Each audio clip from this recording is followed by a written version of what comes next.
now. Okay. So yeah, tonight we have Steve Benford presenting Uncomfortable Interactions. Steve, I will turn it over to you now. Great, thank you. So yeah, let's do the usual shenanigans with getting slides going. There's some videos on the slides. I'm a little nervous as to how they'll stream. If it's really badly, I can post some links, but yeah, we'll take a look. So first up, share screen, share sound, select a window,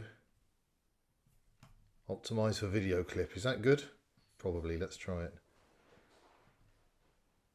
Wingo. That might be, you might be seeing my slides. Yeah. Fantastic. So far, so good. Yeah, thank you so much for inviting me to talk to you and to your meeting. I enjoy the networking. Yeah, it is quite late for me, well past my bedtime. So I'm going to try and keep awake during my own talk, which will be an achievement if I manage it for several reasons. But I've got some tea to keep me going. So yes, let's get into it. If you are a user experience designer or an interaction designer or an HCI researcher, whatever you might call yourself, I guess you would very often be thinking about how can you make your users comfortable. And that might be considering their physical comfort, of course, ergonomics of interfaces, you know, it's a well-known topic. It might be their kind of cognitive comfort. So you might be trying to reduce their mental workload in using the interface, for example, and you know, think about how that's done. Or I suppose if you're a kind of third wave designerly type, you might be interested in their emotional comfort as well and thinking, you know, how do we make it effective interfaces that make people feel good or stop them feeling bad? And those are all good things, and I'm not for a minute in this talk arguing against them. But there is more to the human experience of comfort than that. And of course, the more is the flip side. It's the experience of discomfort. And the fact that many people choose to experience discomfort at various times for various, I think, good reasons. So what I'm going to do in this talk is present some work where we've deliberately designed discomfort as part of the experience. I'm going to draw most heavily on the kind of worlds of entertainment and art, where that's a kind of a much appreciated or often appreciated thing to do. And I suppose the question that the talk raises is, are those ideas applicable elsewhere? But I must say from the outset, underlying all of this is the idea of making willing victims feel uncomfortable for their own benefit, not for my benefit as a designer. It's not kind of some exercise in exploitation or sadism. It's thinking about how a degree of uncomfort can enhance someone's experience. So before we get into some examples, I think I should try and offer you some possible motivations. Why on earth would users choose to experience interactive discomfort? Number one reason, it's entertaining. Scare and thrill seeking of various kinds is part and parcel of the world of entertainment. This roller coaster is Oblivion, about 40 miles from where I live. It was the world's first vertical drop roller coaster.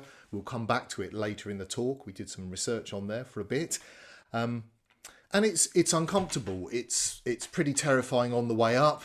It's an emotional discomfort, and it's physically a bit uncomfortable as you kind of hit the high accelerations as well.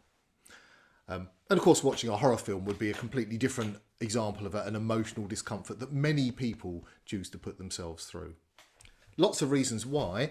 Some authors have spoken about what's called the civilizing process, that as humans have apparently become more civilized and we don't face the same kind of day-to-day terrors that we once did and that our bodies and minds are designed for. So we seek that outlet still. We need that in our lives. And some people have argued that's why people choose to engage with this kind of thrill-seeking behaviour.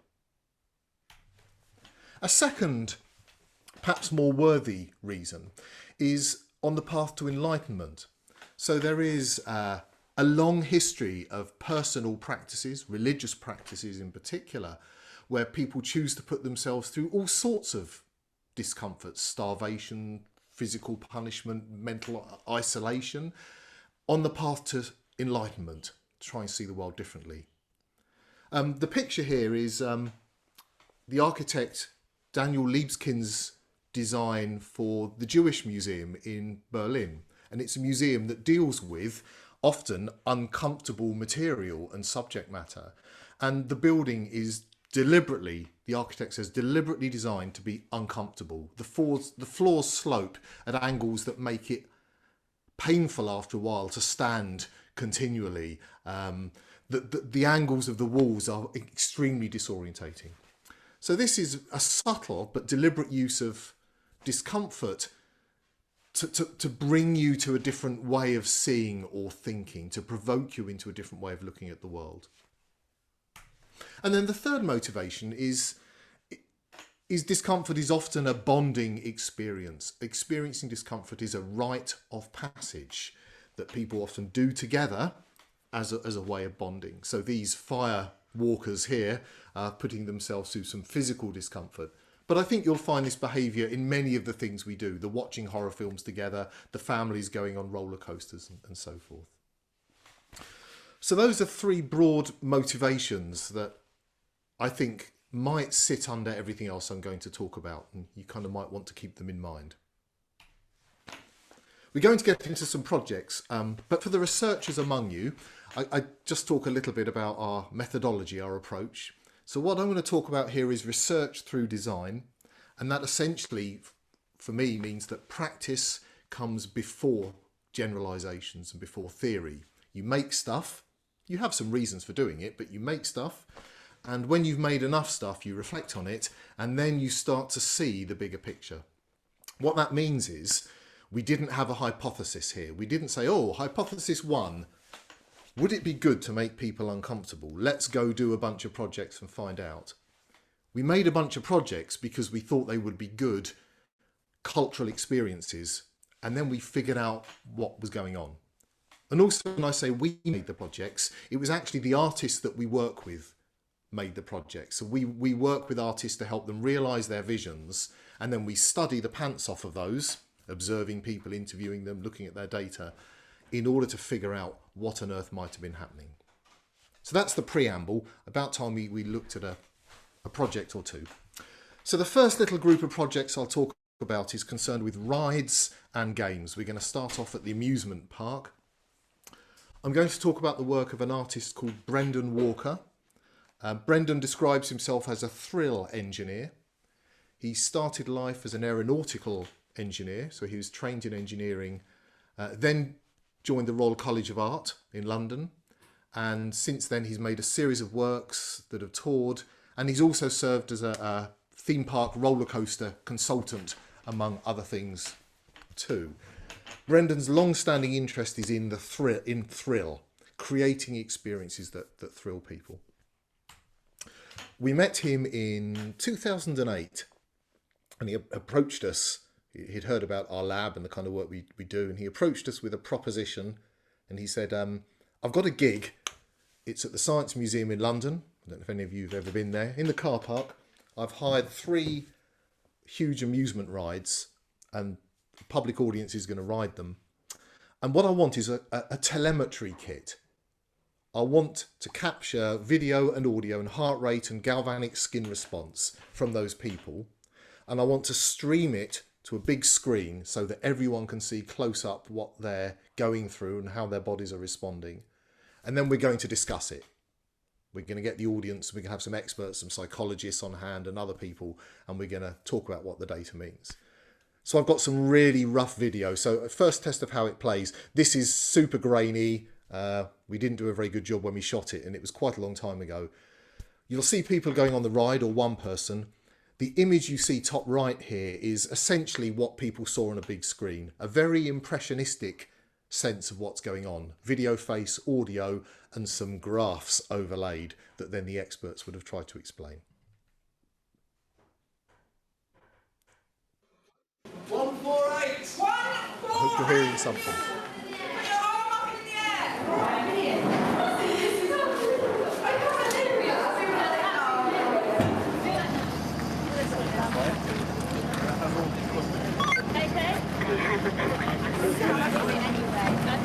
Okay, Cam, we're going to attach her in. Tell the camera how you're feeling right now, Sam. I'm well excited actually, and really, really happy that I got picked.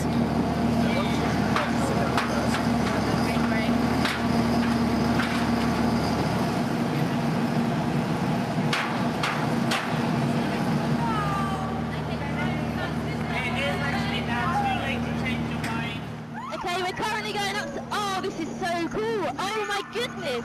This is amazing fun. Woo!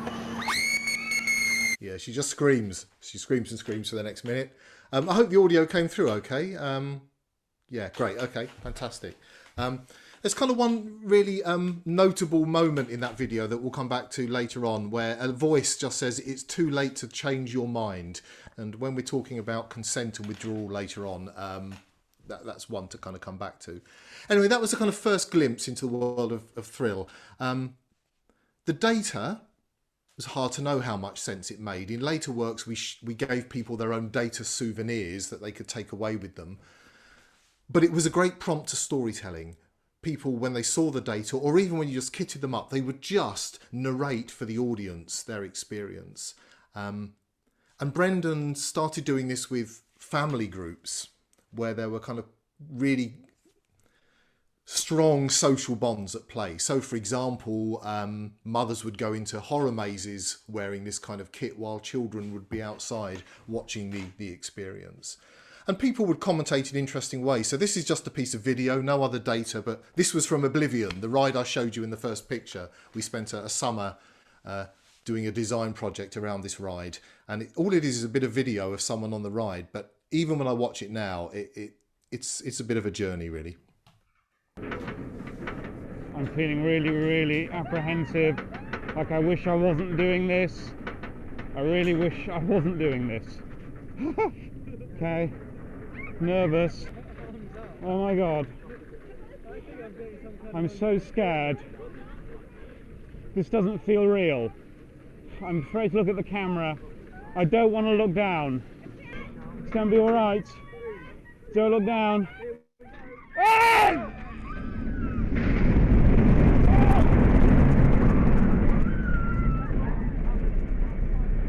Oh my god! That was amazing! I'm so glad I did that. Okay. Couple of observations about that. Again, we'll return to later on. It's not only his discomfort. I mean, I don't know how you felt watching the video, but I feel discomfort watching it. I feel a bit of a sense of voyeurism. It's a very close-up view of someone who can't look away from the camera or get out. And that's not a comfortable experience to watch that. The other thing is that he clearly passes on a journey. His discomfort is part of something bigger, and we'll return to that later on. Anyway, it wasn't enough. Streaming people's experiences wasn't where we wanted to go. What we wanted to do was make rides that made people feel more uncomfortable. And we couldn't make a big ride. We didn't have the budget or the space or the expertise, so we made a little one. We bought ourselves a rodeo bull, the kind of robotic ride that you might find at a party, and we hacked it enough that we could control it from a computer. And then we built a ride where you control it, the bronchomatic we called it. You control it through your breathing.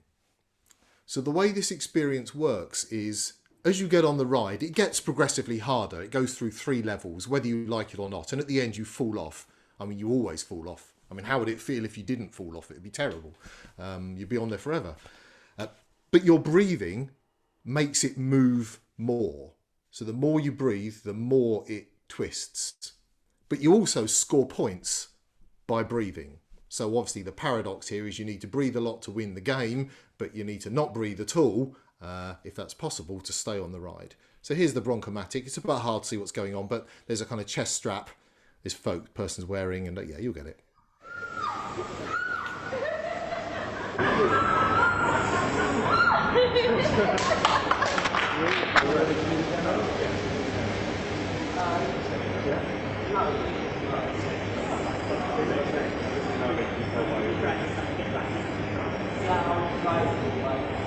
Rider left. Are you ready? Yes, I am. 3, 2, 1, go.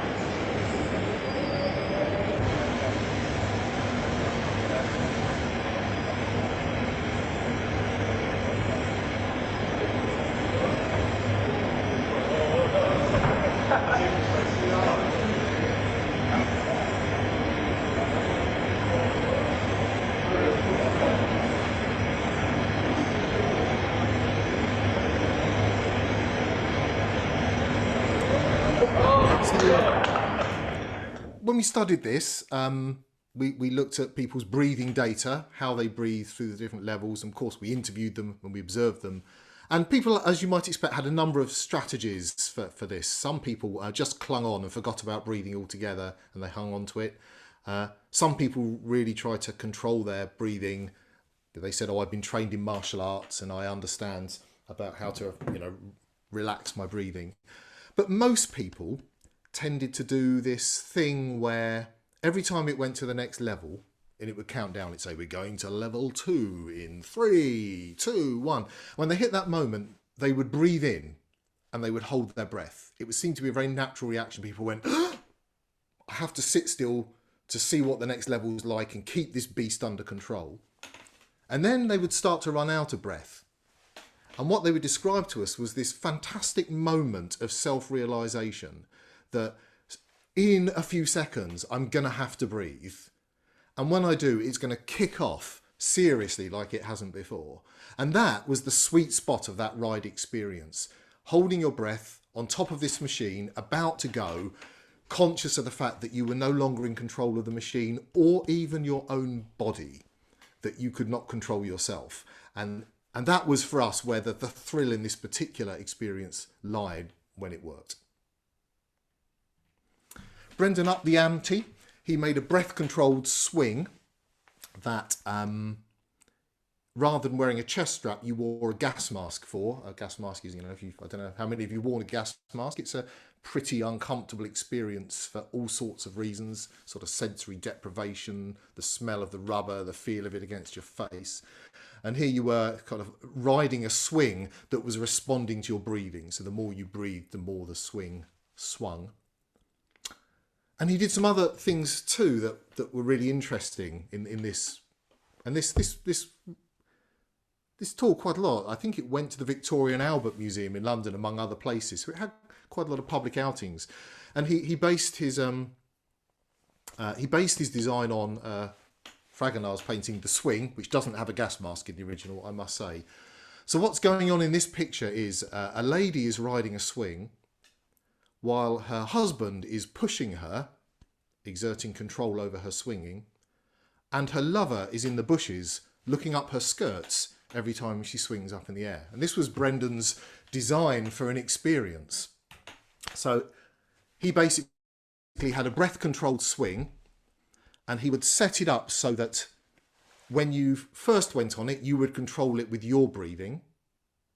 But then the person before who'd been on the ride would take over and they would control it with their breathing, while somebody else was sitting, watching, ready to take their turn.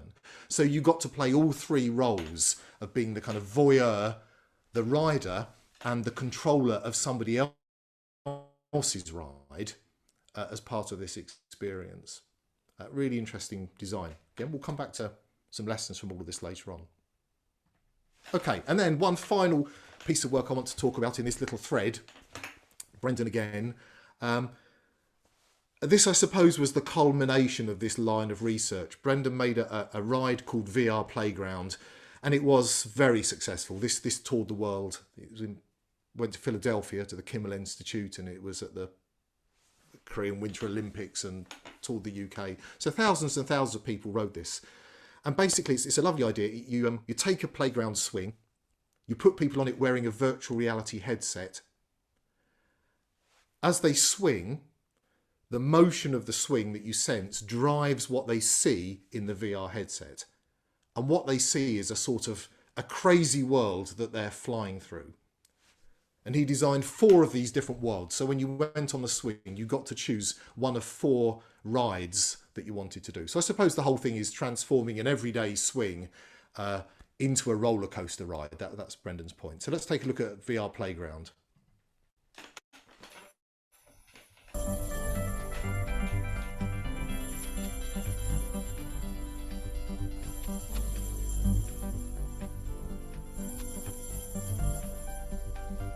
think the date's wrong there. It's 2018, I believe.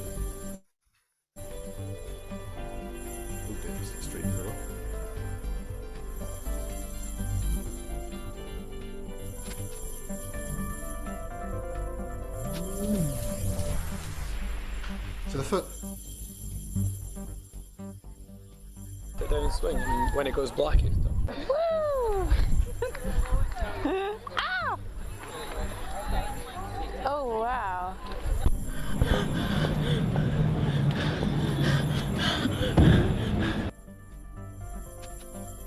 Jellyfish, you're pumped up into the air. Each time you breathe, you rise up a little bit. So it's a vertigo ride, and as you swing back, you get to look down through your legs at the floor below.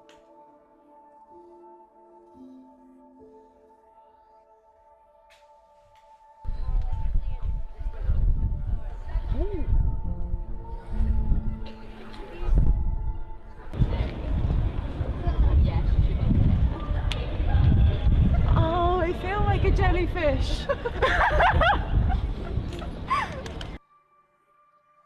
Shuttlecock, you're being pushed from the roof to roof in a cityscape. So there's a little bit of sideways movement going on here, as well as a sort of slightly more bouncy up and down movement. Again, it's your swing that's driving, each time you swing, it's that's driving that movement.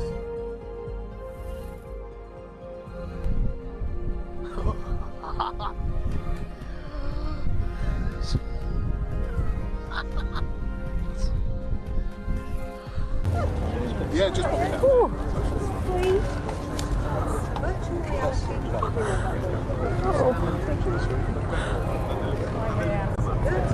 Gosh, that was Walker is seriously that was even more hardcore. You're in bonkers. the belly of a giant robot that's walking through the city, turning side to side, twisting as it goes.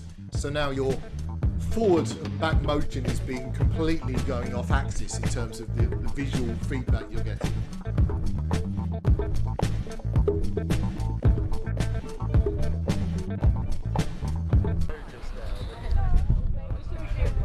Okay, so yeah, lots of elements of discomfort being played with there, but I suppose in particular kind of balancing nausea with thrill, which is, you know, I think an experience that most people who go to a theme park have. You know, people have different tolerances for the ride. Some can do the coasters, some can do the round rides, some can't do any, some can do everything. And so I guess Brendan offers you a personalised choice that you can kind of find your level of thrill and comfort. So, okay, that was thread one, very much focused on, if you like, the kind of the amusement park, an obvious place for discomfort. For kind of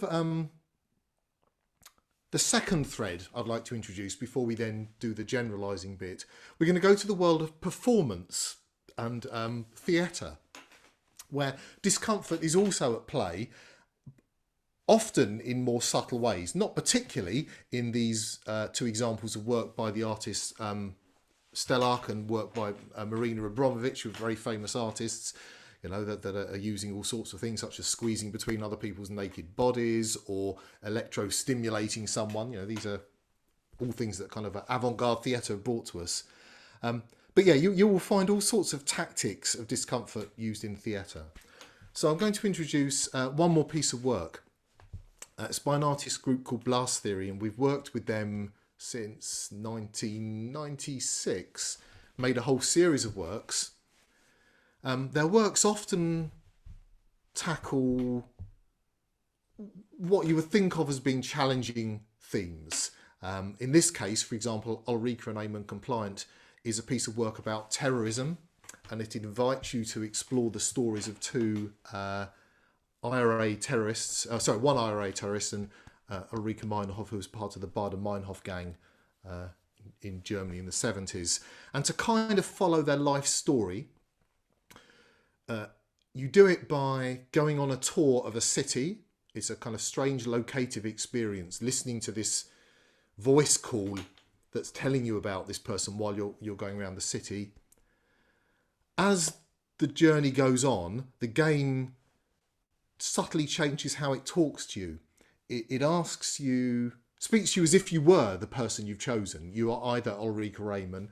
It asks you to perform gestures that suggest you're being monitored somehow and that you need to comply with. And eventually you get to meet a human actor who leads you to an interrogation room where you are asked various questions about your personal beliefs. This was made for the Venice Biennale, and then again it toured to various kind of locations after that. The video, you should be able to follow it, but it's a kind of very artistic documentary, but it'll give you the gist of what it's like. I may scrub through bits of it as well because it's a little bit long.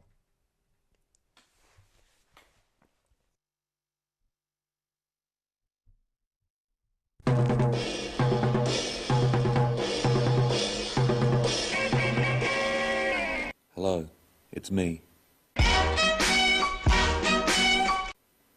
You and I are going on a walk together. Hello. Outside, it's 1973.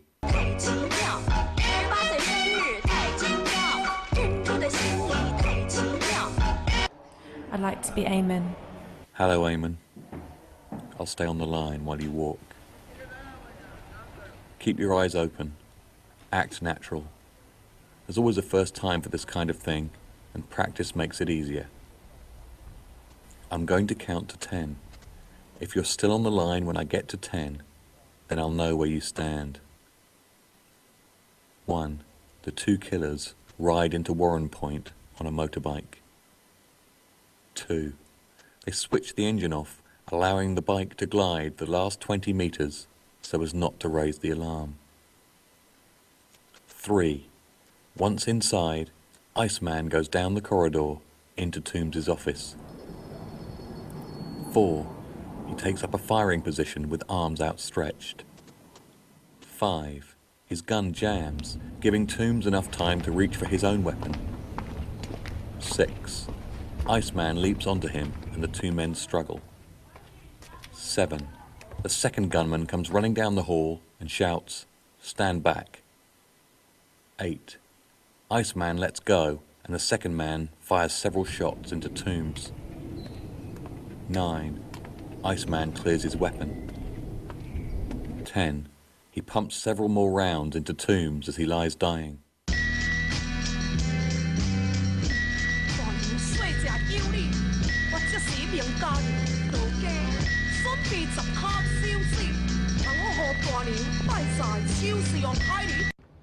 Don't be shy.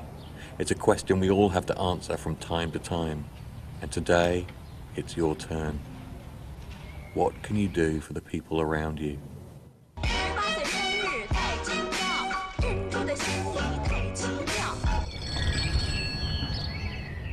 Now, get moving. Stand up and walk away from the bench. Do not look back. You're in the cell at Gough Barracks, and they've got you for 7 days. The first 2 interrogators are efficient and by the book. Give us an alibi and it'll all go away. The next 2 wear smart suits and are very calm. Will you not just answer a few simple questions? My name is Ulrike, and I'm a decisive person.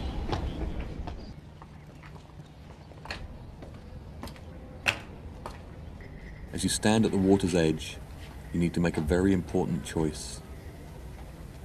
If you want to quit, hang up right now.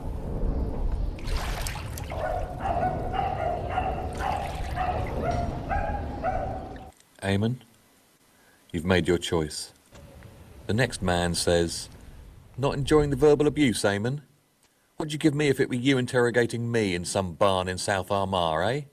Wouldn't be verbal abuse, you murdering cunt. No, you'd be taking lumps out of me with an iron bar before you put a hole in my f***ing head. That's what you'd do, Eamon. You know it, and I know it." It's right. All of a sudden, a peculiar feeling rises up within you. You stand up, and, smiling at the 2 men, you say, I want to speak to someone in authority. What would you fight for?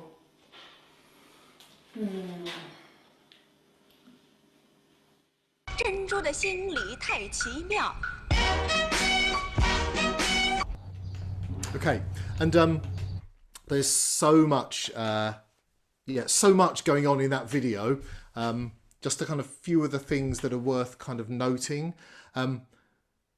So the tone of voice, the instructions, I mean, it's technically extremely simple. It's a series of voice calls with a bit of kind of Wizard of Oz kind of human observation and just a very, very carefully thought through locative user experience and design.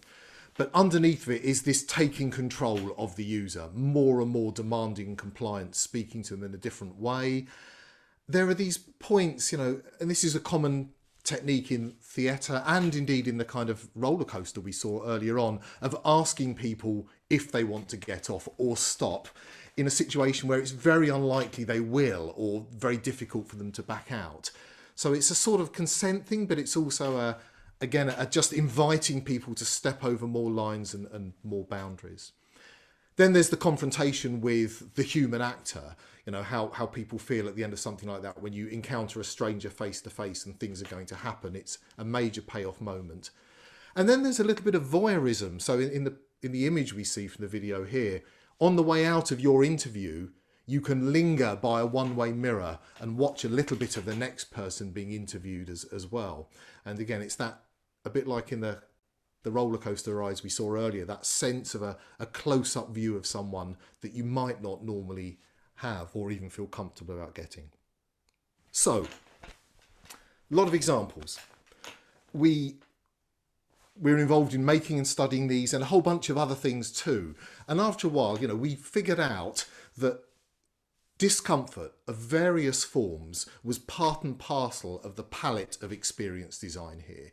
It was, used in so many ways, and many of the same ways kept coming up, that we felt we wanted to kind of try and articulate what was going on. There are many more ways of making people uncomfortable in the interests of entertainment, enlightenment and bonding than we're about to talk about, but I'll give you 4 broad strategies that I think are at play. One is clearly kind of discomfort in the content, a kind of cultural discomfort, the resonance of what's going on. Confronting challenging themes is part of that, and that's, Blast Theory's work. It's about terrorism from the start. It's a close-up engagement. Or the work, might be about surveillance and other topics that they've taken on.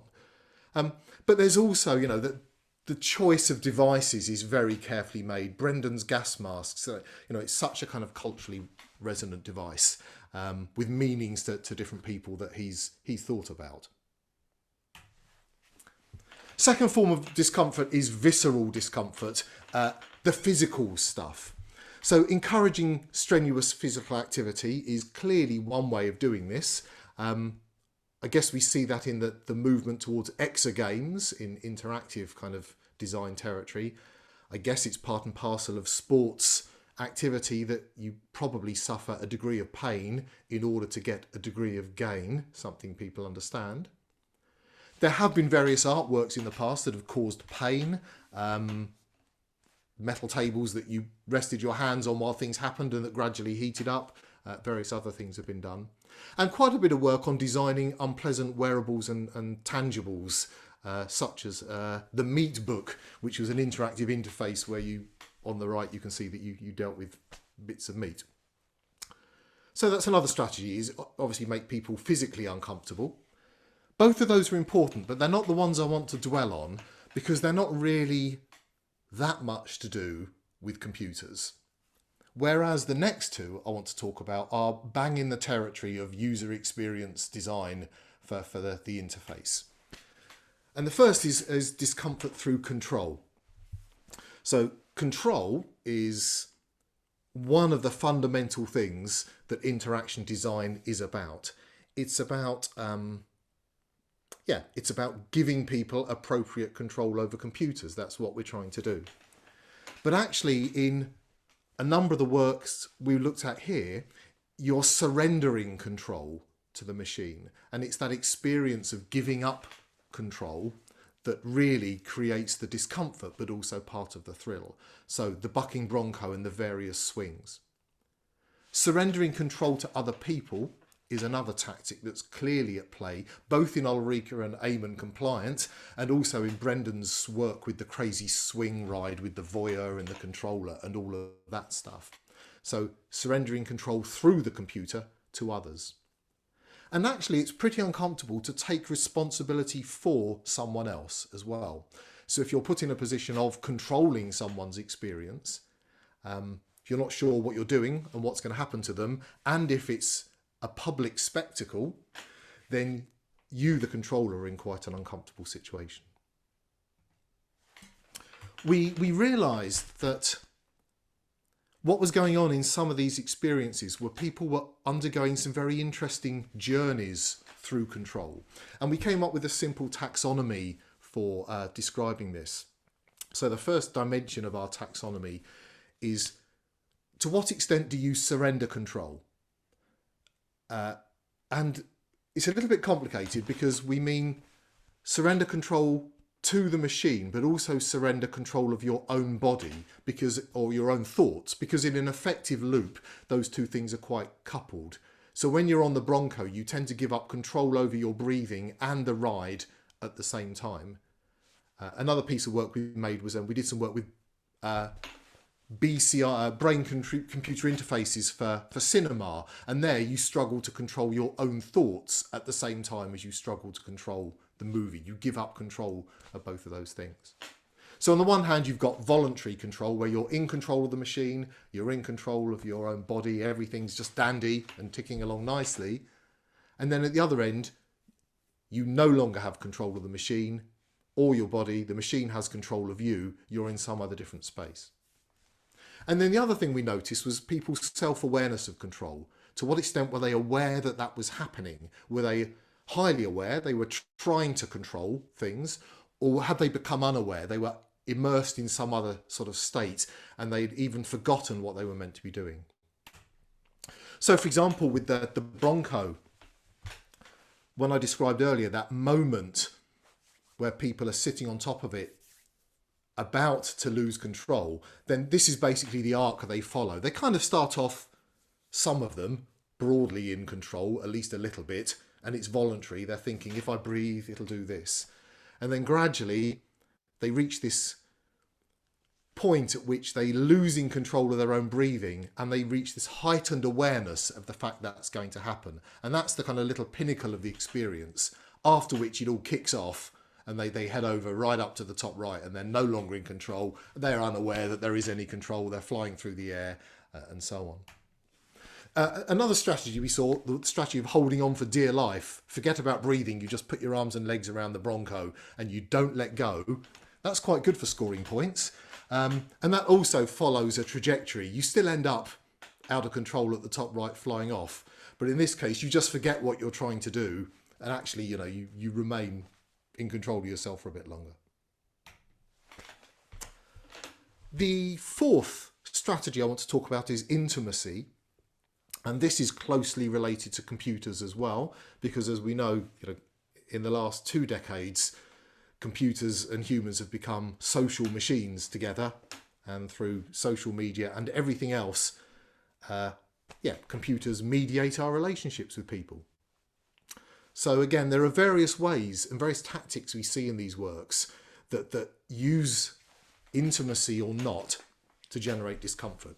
Isolation, you're wearing a gas mask, you're in Venice on your own, away from your friends, only with this thin phone connection to a stranger to talk to.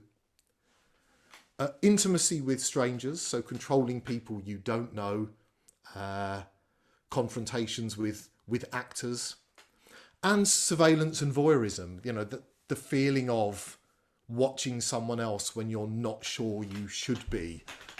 It seems that the artists have given you license to look at someone else's face as they ride a roller coaster. But, should you be doing that? Is that your choice to make? So, if the talk ended there, it would be pretty bad, I think, because it would just feel like it'd given you a sort of cookbook and said, hey, look, Go out, here's some strategies and even a few tactics you can employ in your designs. Get going and let's make people feel terrible. And that's really not the point. Because in all these works, there is invariably a journey through this discomfort. We saw it a little bit with the control. So,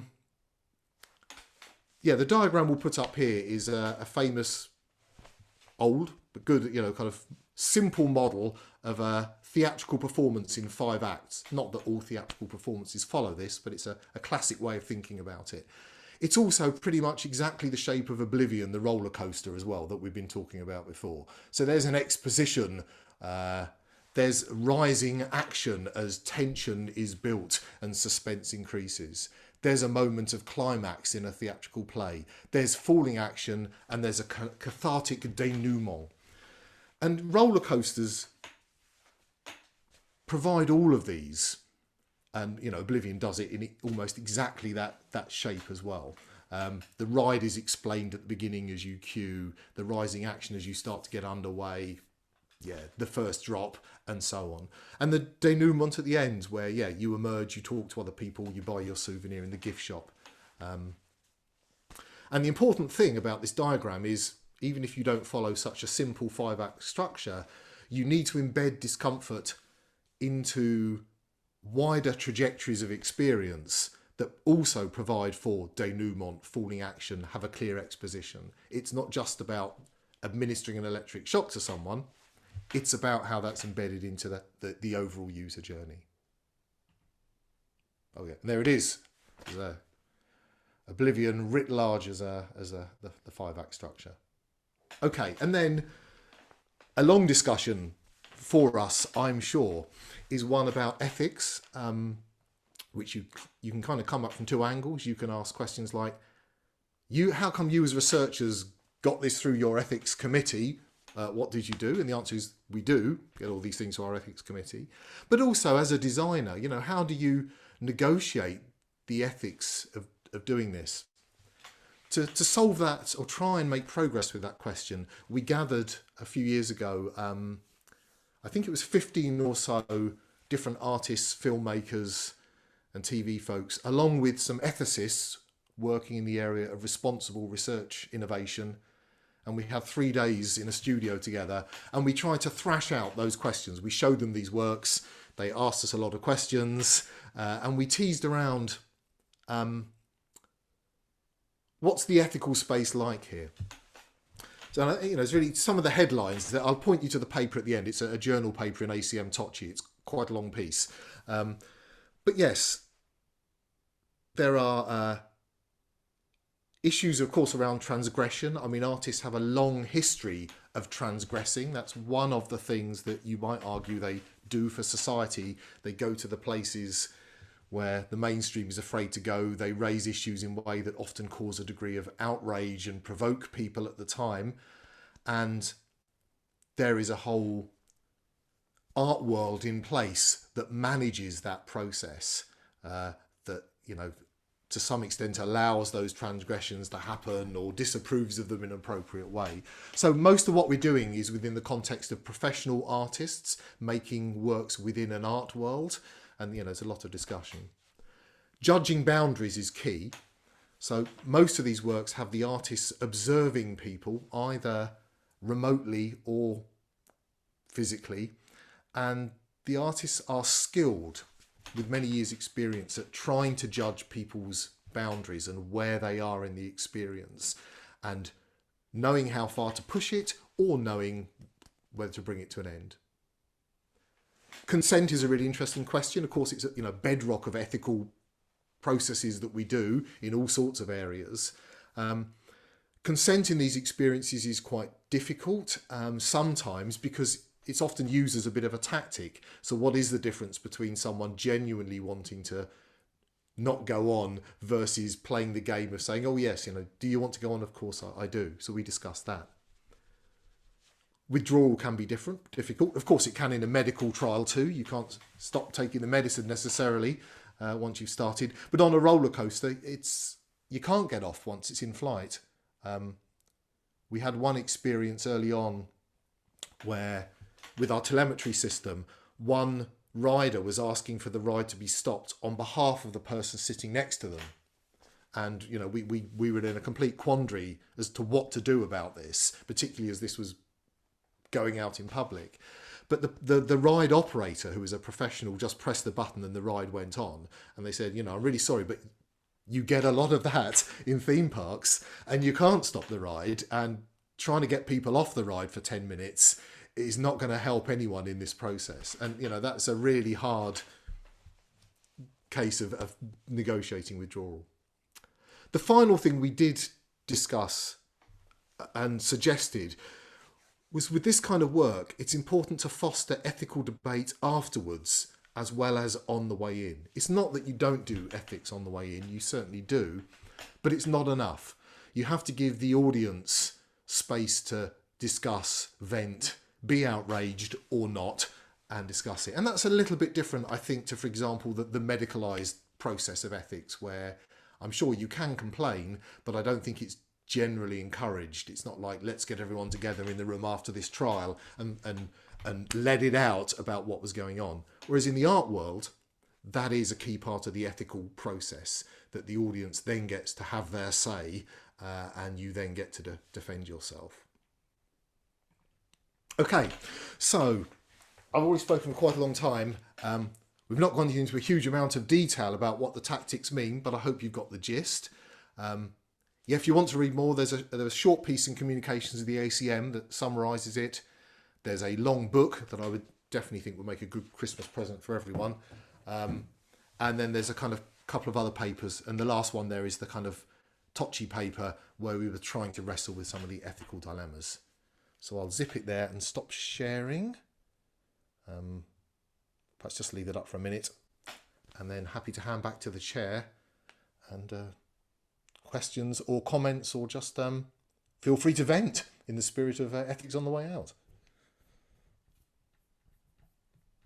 So yeah, somebody asked a question about where was the breathing sensed, and somebody gave the answer as well. Yes, so it was with a chest strap on the bronchomatic. So actually you're not measuring breathing, you're measuring the movement of someone's chest, and that is a little bit affected by how they move as well, and the bronchomatic pushing back affects that. But it was good enough to control, yeah, what's a pretty coarse movement. So it felt enough like breathing. In the later works, it was through the respirator in the gas mask. So we had a kind of an airflow sensor in there, and that was picking up on that one. And how did you get people off the swings? Like any roller coaster, the ride only lasts for about kind of 2 minutes, and then it fades out gently and brings you to an end, and the music stops. And then if you still don't get off the swings, presumably someone comes and kicks you and makes you. So yes, it's they were all designed to be about 2 to 3 minutes long. I will drop the title of the paper into the chat in a sec. Can you cite an example of the usefulness of the research that's not about entertainment? That's a really good question. I was kind of hoping you might help me answer that one as well. I mean, areas...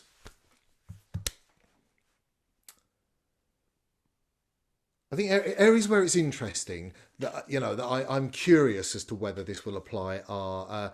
so certainly our interactions with autonomous systems, I think, are going to be kind of fascinating in this regard. You know, we were talking about our interactions with in one of the breakout rooms about cars, you know, and so as cars become increasingly autonomous, you know, how do you engage in situations that are potentially a bit dangerous with vehicles that are doing real serious things? You know, is that always a relaxed, comfortable experience? Are there moments where you need to be confronted or provoked with things?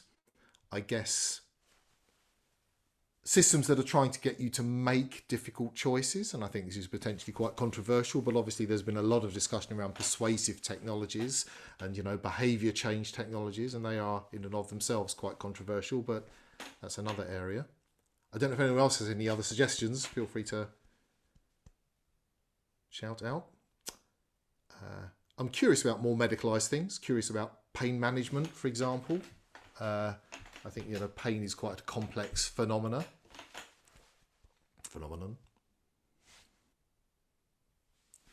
Were there any participants who expressed regret? Yes, I'm sure there were. I mean, it's part and parcel of any piece of art you do that not everyone is going to like it. And as much as I'm sure the artists don't want to be disliked, it's not the point. So I guess there are kind of varying levels of regret. People who say I didn't like it, people who regretted wasting their money on a ticket, but that's perhaps not the same as people who genuinely deeply regretted coming along. I think that I can only honestly think of one example where I felt we did a piece of work once that somebody was genuinely shocked and upset by. They kind of confronted an actor in an empty room and they just weren't prepared for it. And I think we hadn't framed the work very well. It wasn't clear on the way in what you were signing up to. And so it was a kind of an error of exposition, if you like. It wasn't kind of made clear. I think if you can get the framing and the exposition right, then hopefully you don't put people in a space where they are completely overwhelmingly shocked. They may not like it, they may want their money back, but that's not quite the same thing.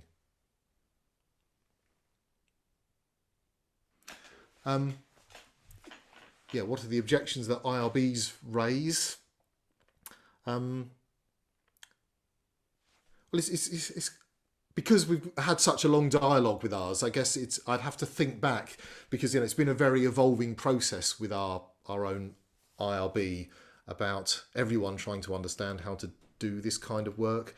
I mean, sometimes there are obvious safety ones. When we're wanting to buy a rodeo bull and throw people in the air, when we're looking to build swings and deploy them with people wearing headsets. So we have to do a lot of that. There's a lot of privacy consent to be research participants going on.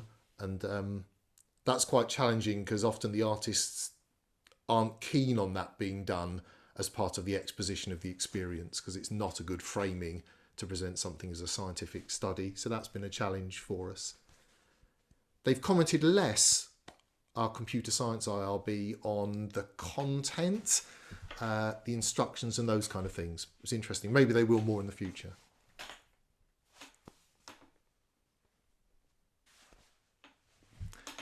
I mean, can these interactions experiences be used in rehabilitation? Yes, I don't know. I'd love to know. I mean, there's clearly various folks have been trying to gamify, I think, things like rehabilitation, but that's not the same as deploying discomfort deliberately in various forms. I'd love to hear from someone who's much more of a kind of healthcare researcher who might have a sane view on that. Some good suggestions about training people or familiarising them to some extent with experiences that we can't really avoid in everyday life that are uncomfortable. Dentists. I'm just going to look back through the questions. Do feel free to shout them out if somebody else wants to speak. Otherwise, there's a lot of just hearing me. Oh, sorry. Which question was ignored? I'll have to look back. Yes, I can copy it again. It was about a video with the woman with instructions in there on her phone. I was completely lost. I didn't understand what it was about.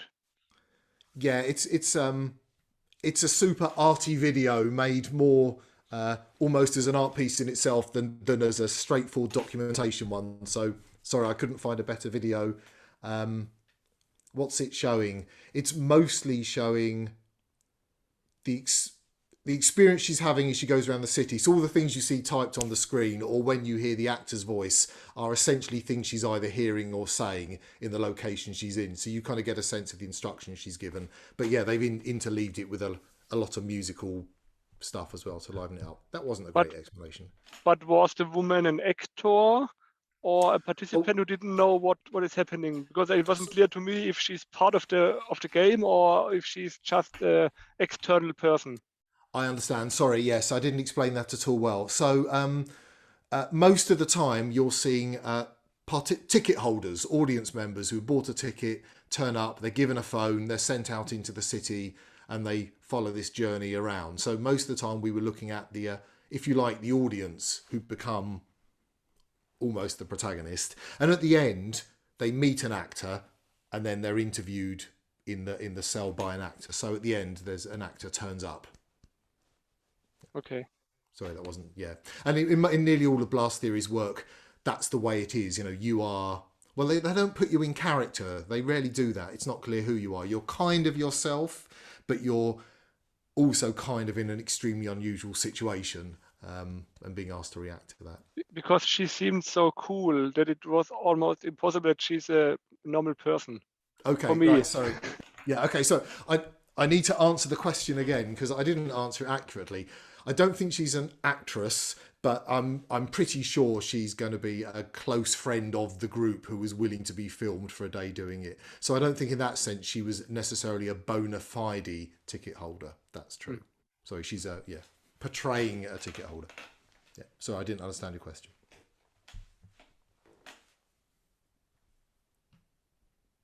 Looks like there's another question in the chat. Are you aware of any artists using biosensors to amplify fear responses, i.e. timing jump scares in response to lack of attention when wearing a BCI headset? So, no, I don't think I am specifically.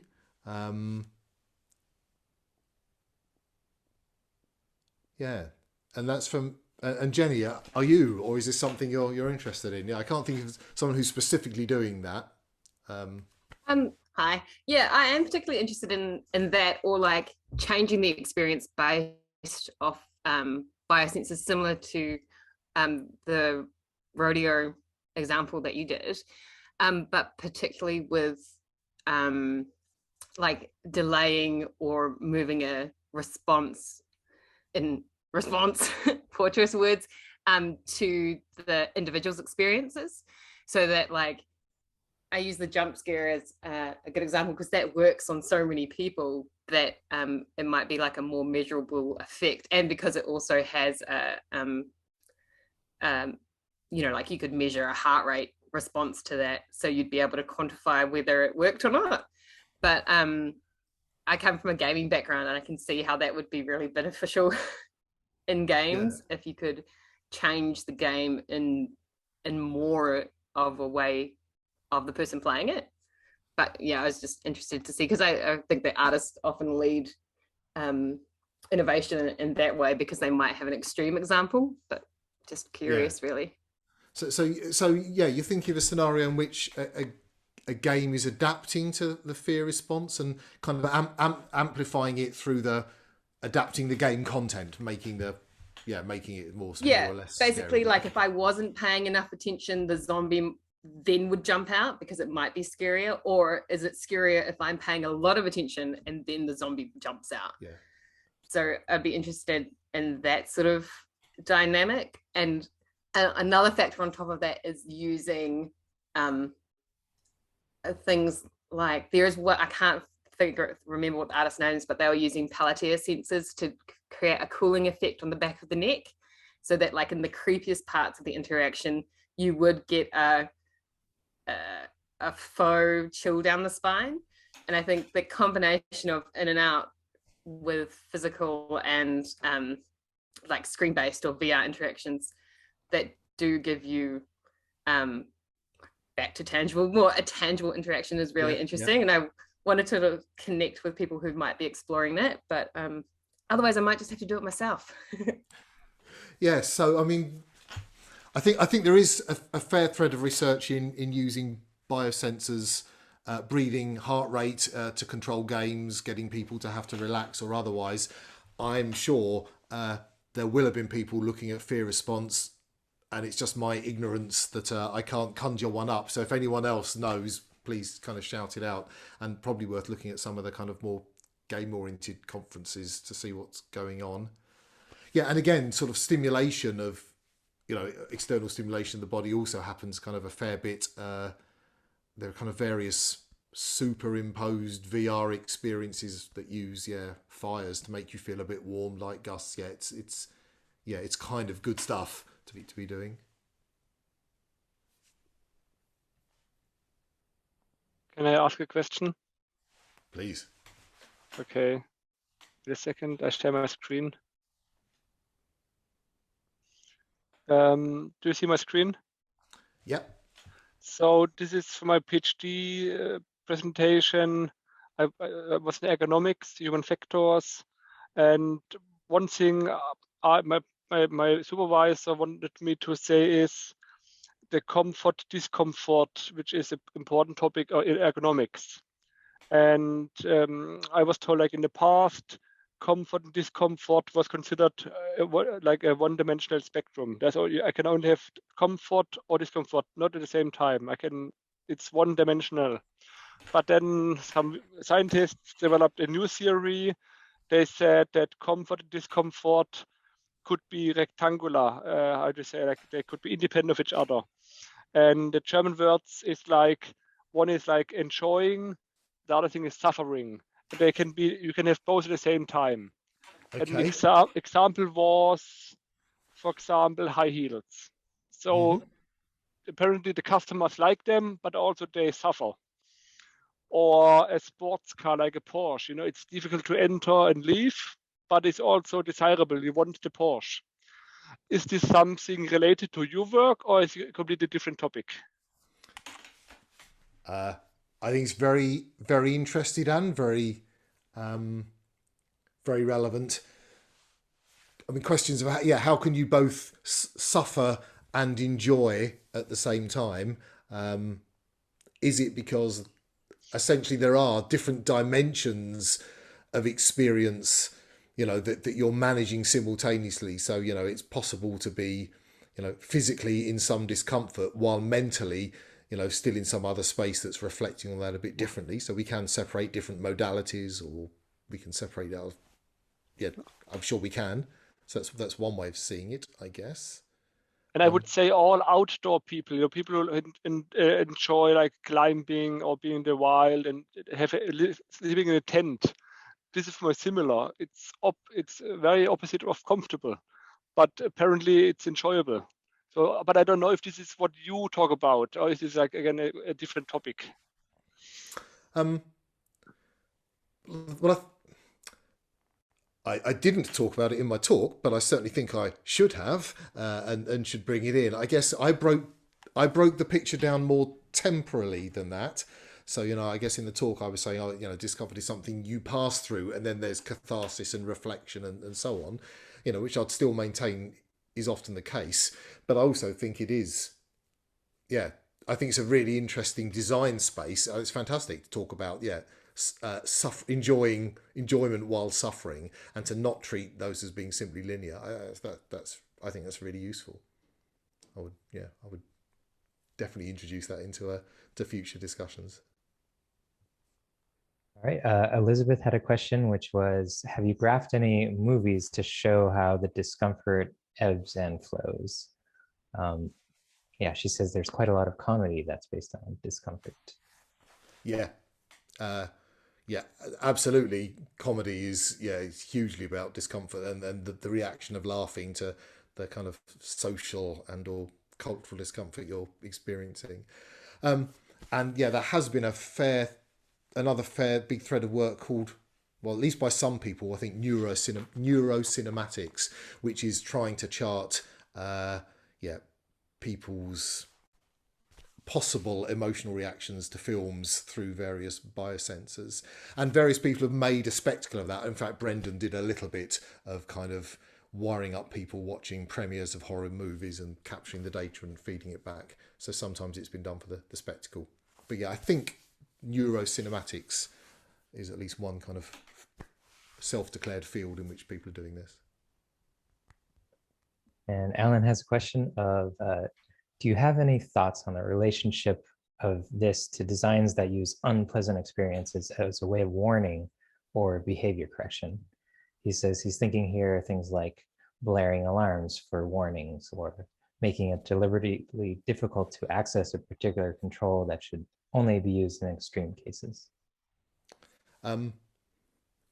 Yes, yeah, I think it absolutely, discomfort is a way of kind of jarring people out of whatever they're in, complacency. So I think those are well-known techniques. You know, that you want alarms to be uncomfortable. I think more pernicious and debatable has been also the use of discomfort to control other people. So, you know, street furniture that's designed that people can't sleep on it, sit in it in certain ways, you know, and I think that's a highly debatable but deliberate use again of discomfort in certain ways. Not one I'd commend. And again, maybe comes back to the comment before about autonomous systems, you know, why I think that's so interesting. You know, when we're starting to have dialogues with machines that are acting more autonomously, to what extent do those machines, you know, have to be able to rely on discomfort if they're to have anything like a human dialogue with us? You know, what kind of world would it be if we all spoke to each other and we could never use these kind of tactics to warn people, correct behaviour or so on?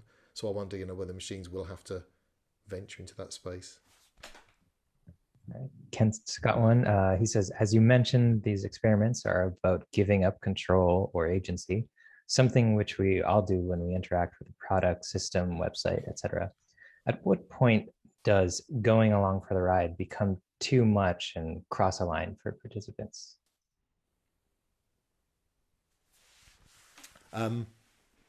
Yeah, it does. It's the point of personal boundaries.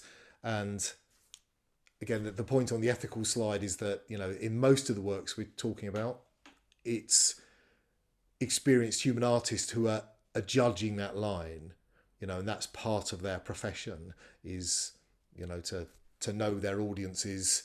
These works are often for small numbers of people at a time as well. So, you know, you can observe people closely. So there's a lot of fine human judgment involved. And then the question becomes, could you automate that? Could you scale it up? Could machines do that in other experiences? You know, would they be able to learn to judge the point at which we're reaching our boundaries? I had a quick follow-up, Steve. I guess the other question that I had is, if we take people up to the edge, up to whatever the edge is for these individuals, what are some of the things that we can begin to do to mitigate that and sort of pull them away from the edge, sort of bring them up, and maybe it's kind of a curious thing when people are sort of in that zone bobbing about. Are there things that can be done to sort of sustain that or to mitigate that so that it pulls them down to a state of, I guess, stasis of sorts? Because it is very much, I'm thinking about it from the perspective of pain points and bright points, and obviously at one point people are like, you know what, too much trouble, not going to deal with this, I'm out of here. How do we pull people? Are there things that we can do to begin to pull people back from that? And that's I don't think that was the focus of some of the experiments that you did, but I am very curious about that angle of it. So, I mean, if you like, if it's within experience, you know, within what would look like a kind of coherent trajectory or user journey, then I guess you need options like branching structures or adaptive structures to be able to sort of say, yeah, someone's reached a comfort point, we can back it off a bit now.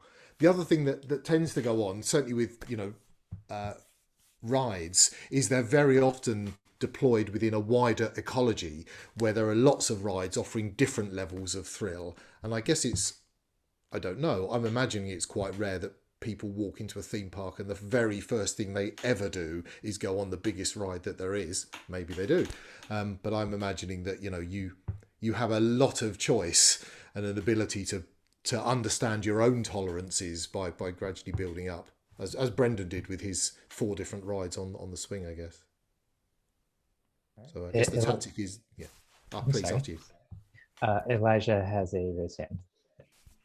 Yeah, I just wanted to I've been trying to see how to ask this, but like, and this might not be exactly in this realm, but when I also think about this kind of discomfort, I think about how we also get information from kind of like discomfort, right?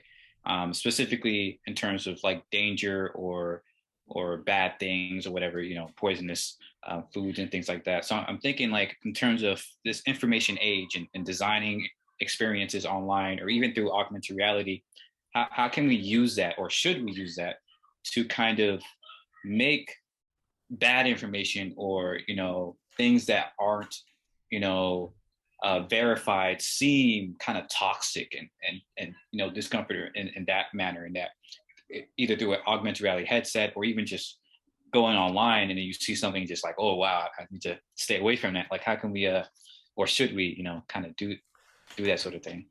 Great thought. Yes, I mean, in the pre-computer physical world, emotions are you know, a shortcut to cognition. It's kind of short-circuiting that, and we experience bad emotions as a kind of instant reaction to try and help us make a judgment, sometimes the wrong one, but you know, often the right one. And I guess physical pain is of course certainly about that as well, isn't it? Yes, avoiding danger, knowing when to stop. So I think your thought about, or your implication of how you bring that into the digital world is really interesting. Yeah, what are the online triggers and cues to those kind of discomforts? Yeah, it's a really great way of thinking about it. You know, keep yourself safe online. Yeah.